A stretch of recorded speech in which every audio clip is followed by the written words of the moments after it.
are certain foods that you should avoid, the food you should avoid. Now, here's where I count my gobe lovers, people who love gobe, my beans lovers. Please, there is one particular beans that when you take in your G6PD deficiency, please, you might lose your life. It might kill you. You might go appreciate it. Deficiency or that. Yes. So about 3 to 4 days now, Ghana has been mourning one of its greatest musicians in the person of Koda, and almost everyone is talking about his death. And it's quite unfortunate that we got to know that the cause of his death was actually linked to the fact that he had been on a contraindicated medication for about 8 months now prior to his death. So a lot of people are talking about it. And one thing that everyone is talking about is G6PD. G6PD. Everyone is talking about it. To some, it is new to them. To others, they know it, but they don't know what it really entails.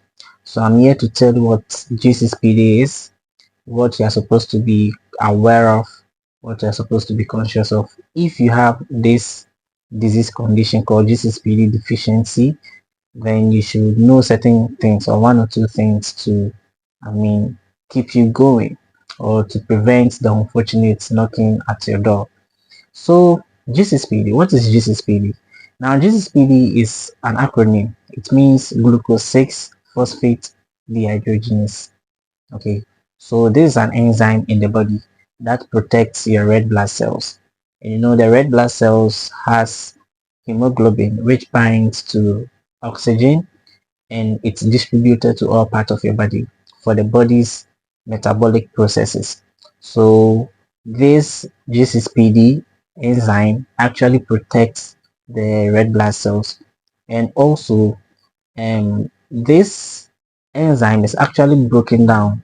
Okay, it's actually broken down through a pathway in the body called the pentose phosphate pathway. Okay, it's a metabolic process in your body that converts or breaks down this G6PD enzyme into antioxidants, compounds, okay, or yeah, compound or chemical called glutathione.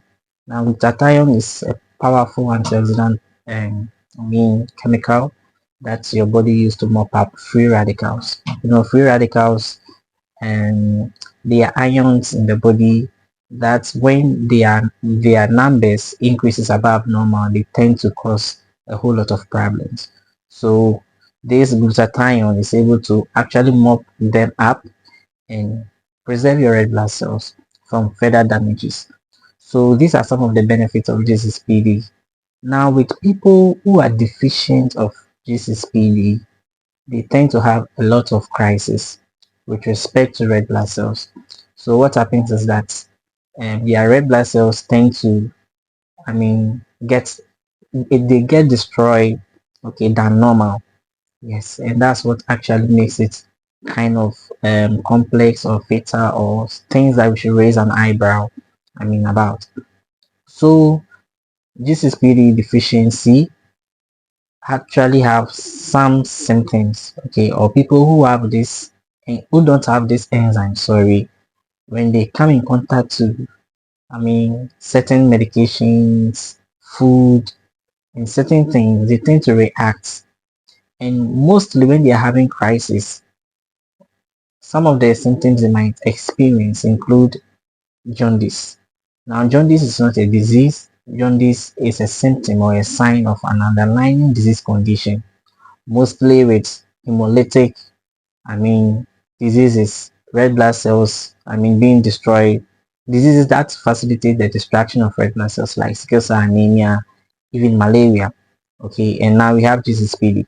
Now, as the red blood cells are being destroyed, you have excess bilirubin generating in the body, and that's what we see spread all over in the sclera of the eye, and that's what we call jaundice. So jaundice is not a disease condition, but there are other, I mean, disease conditions that can cause someone to be jaundiced.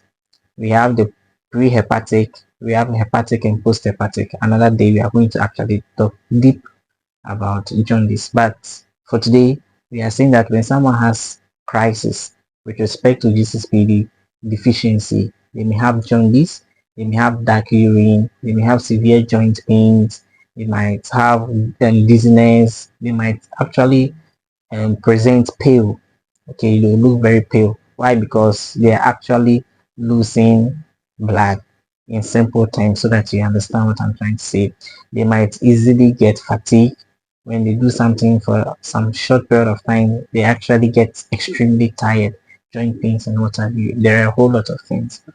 So let's move further to the drugs and certain foods that you should be very conscious about. Now the drugs, most often than not, when people have some body pains, they tend to go to the hospital. Then they they buy medications, mostly pain relieving medications. But there are some classes of pain relieving medications that are contraindicated. They are not good for people with GCPD deficiency. Okay, so examples of these medications are acetaminophen. Acetaminophen, okay, it's a pain relieving drug. It's not good for you. We also have aspirin. Aspirin. Aspirin is not also good for you. Aspirin is an anti-inflammatory drug, or sometimes it's an anticoagulant. Okay, so when you take aspirin too, it's not good for you. Ibuprofen. Ibuprofen is an anti-inflammatory drug. That one too is not good for this G6PD deficiency individuals. We also have diclofenac. Diclofenac, and these are regular pain medicines that people buy it and over the counter. They buy it, they drink it, they are fine. But for all you know, it may trigger something very severe. That is if you don't know that you are GCPD deficiency. Okay, so now let me chip in this. Most often than not, this disease condition is detected at birth. When you are giving birth to the primary investigations that are done, mostly from there we are able to detect that, oh, okay, so this baby has GCPD, this baby does not have it. Okay, so it's mostly diagnosed from birth, but with some they might develop it as they grow. Sometimes when you have these conditions like diabetes, it may trigger, the deficiency of GCPD. So you should take notice of some of these things. So acetaminophen, aspirin, ibuprofen, and diclofenac. Okay, we have some anti-diabetic medications and chloroquine to anti-malaria drug. Chloroquine is not good. Mostly they are drugs that contain sulfur. Sulfur containing drugs or substances are not good. And yes, there is one substance too that we mostly use it at home every now and then, and that's naphthalene balls. Okay, or camphor, what we call camphor. No, these are compounds. They are like balls. They sublime.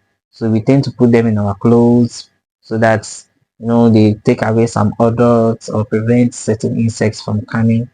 Into our things to destroy them. But you see, people who are GCPD deficiency must not come in contact with naphthalene balls.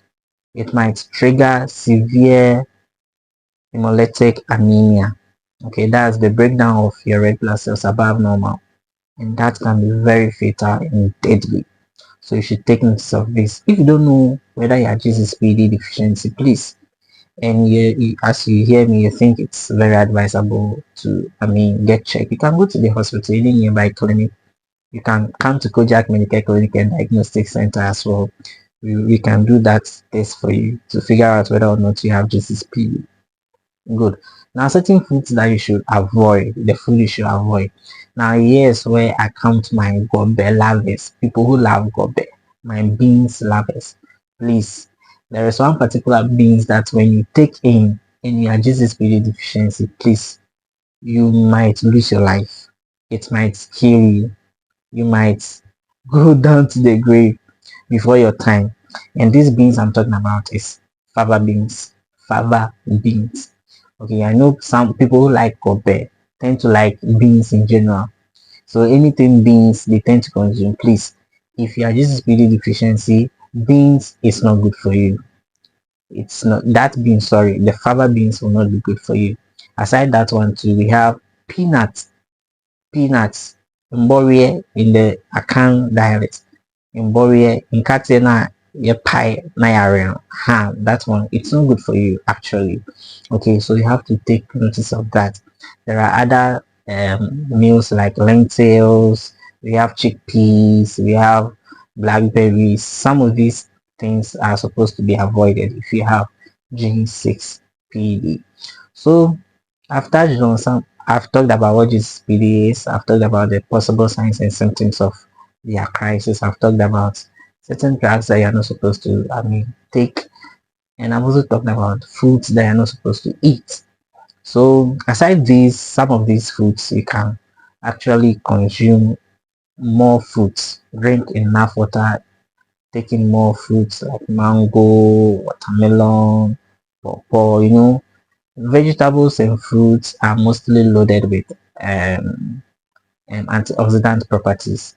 Okay, yes. So the flavonoids, the coumarins, and stuff like that in these vegetables and fruits are very good, and they are powerful, and they tend to mop up free radicals in the body, and they can actually keep you going.